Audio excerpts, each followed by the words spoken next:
We're counting down the 8 most alarming Jeep Wrangler problems that owners rarely learn about until it is too late. From wallet-draining surprises to threats that jeopardize your safety and the very life of your vehicle, each issue on this list is backed by first-hand reports, hidden recalls, and patterns dealers know all too well. Which problem tops them all as the gravest risk?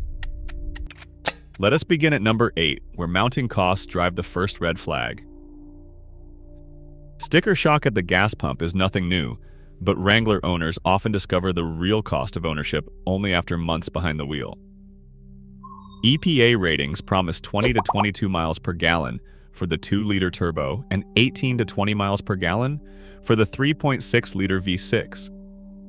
Yet owner logs tell a different story. Daily driving in real-world conditions, stop-and-go traffic, short trips, or even mild off-roading, drops the 2-liter turbo to 16, sometimes 15 miles per gallon.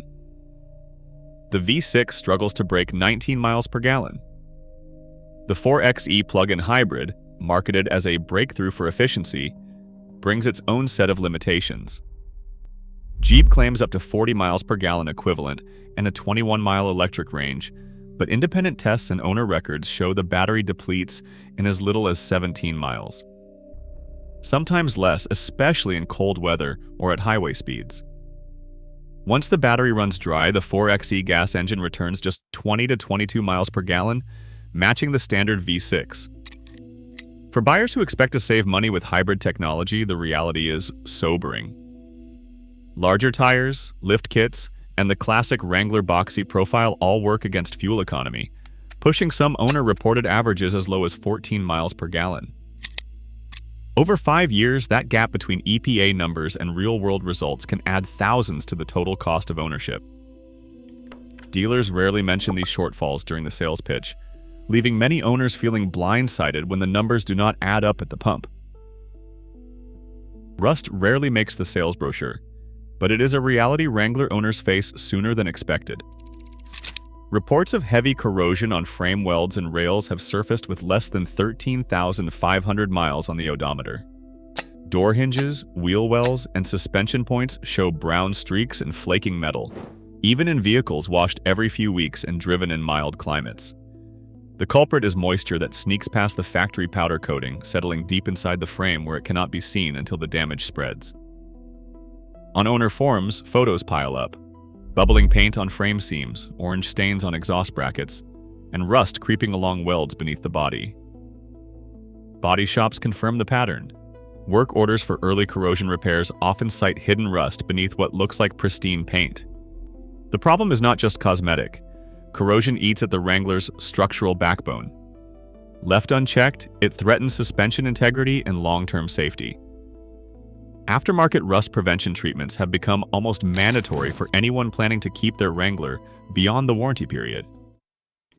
Dealers know early frame rust can tank resale value and trigger expensive repairs down the line.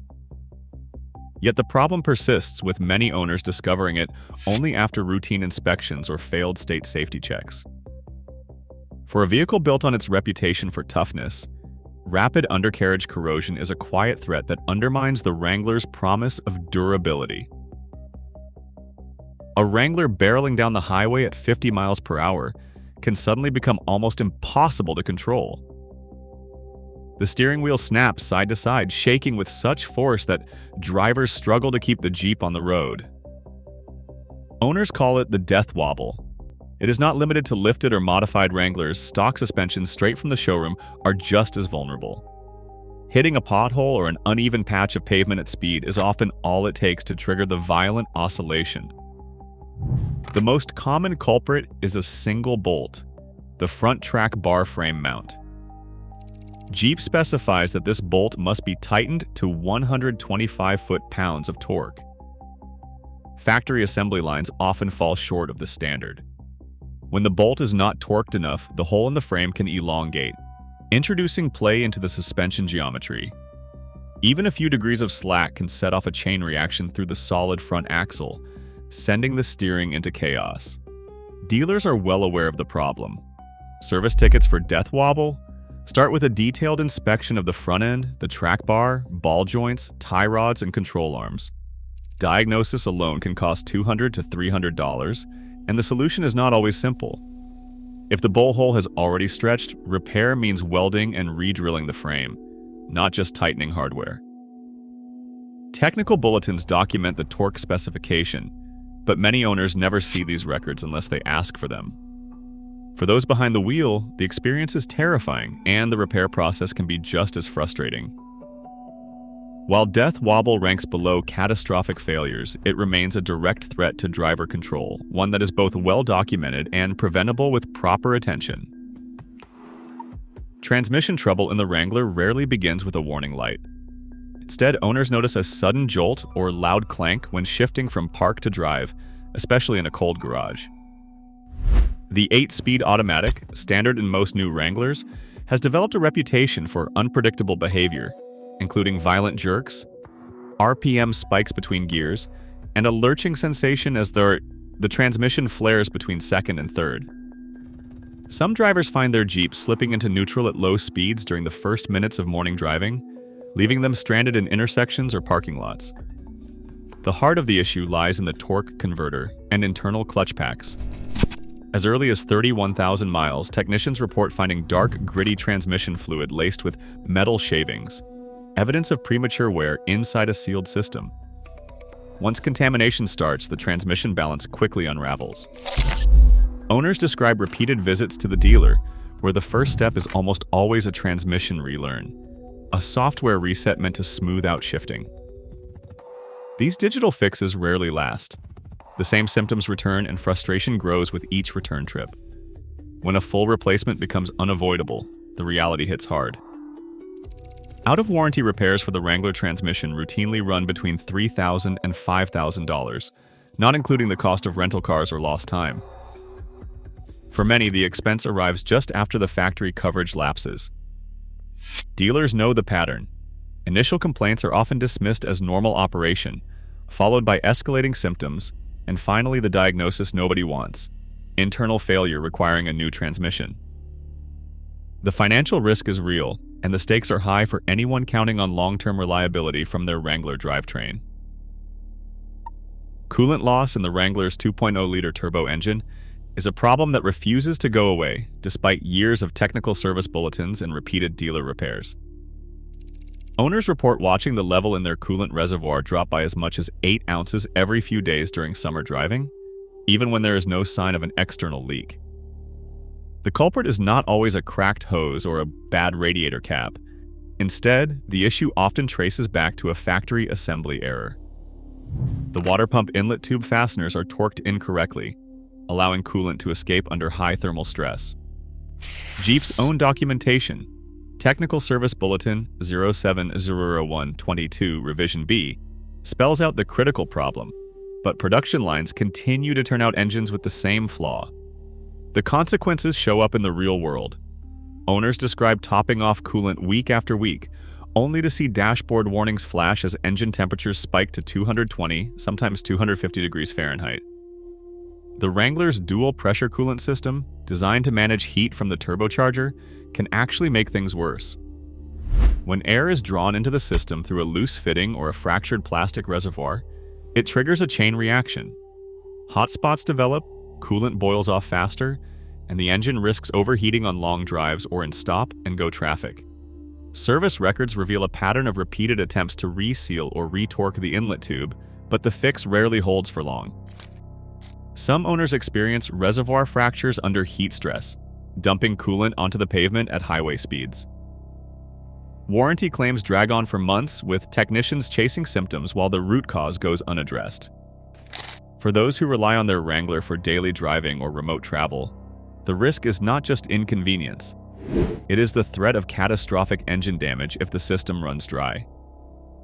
The technical bulletin exists, but unless owners specifically request an inspection, based on Technical Service Bulletin 70122 Revision B, many dealers overlook the torque specification entirely. This persistent oversight leaves thousands of Wranglers vulnerable to overheating, potential engine failure, and the frustration of a problem that should have been fixed on the assembly line. Electrical trouble in the Wrangler does not always start with a blown fuse or a warning light. For some owners, it begins with a sudden blackout. Headlights flicker, the dashboard goes dark, or the engine refuses to start. At the heart of these problems sits the totally integrated power module, called the TIPM, a single box controlling nearly every critical system. TIPM reputation stretches back over a decade with a history of failures in Chrysler and Jeep vehicles. In the latest Wranglers, even a small coolant leak from an engine sensor or hose can travel along the wiring harness and reach the TIPM, causing shorts that ripple through the vehicle. One failed connection can knock out fuel pumps, lights, wipers, even the starter motor, leaving drivers stranded with no clear cause. The frustration does not stop there. As Jeep upgraded its infotainment to Uconnect 5, a new set of headaches emerged. Owners of 2024 and newer Wranglers report touchscreens, freezing mid-drive, audio systems cutting out, and Apple CarPlay dropping connections without warning. Some vehicles only weeks old have experienced total system blackouts that require a full shutdown and restart. Behind the glove compartment, a faulty CAN bus connector can trigger intermittent shorts, mimicking the symptoms of a much larger electrical failure. Dealers are left chasing problems that often vanish as soon as the vehicle enters the service bay. Mopar's promised over-the-air software fixes remain incomplete or unavailable, forcing technicians to rely on soft reboots and temporary patches. The result is a cycle of repeated warranty visits with no permanent solution in sight. Owners describe the stress of losing basic functions like headlights or power steering while driving at night or in heavy traffic. For some, the electrical gremlins return days after a supposed fix, eroding trust in the Wrangler's reliability. The pattern is clear. A single point of failure in the TIPM or a software glitch in Uconnect 5 can cascade through the Wrangler's systems, putting both convenience and safety at risk. Dealers know these are not isolated incidents, but without a definitive factory remedy, they can only document complaints and hope for a future update that finally delivers on Jeep's promises. Rainy days and car washes reveal a problem Wrangler owners know all too well. Water seeping into the cabin, soaking carpets and pooling on the floor. Reports span years and model generations, yet the same complaints keep surfacing. Faulty door seals are often to blame, allowing rainwater and spray to sneak past the weather stripping and collect on the driver's side. Some owners have measured nearly 2 gallons of water sloshing around after a single storm. The issue is not limited to one configuration. Hardtop models, in particular, funnel water along roof channels designed to direct runoff away from the cabin.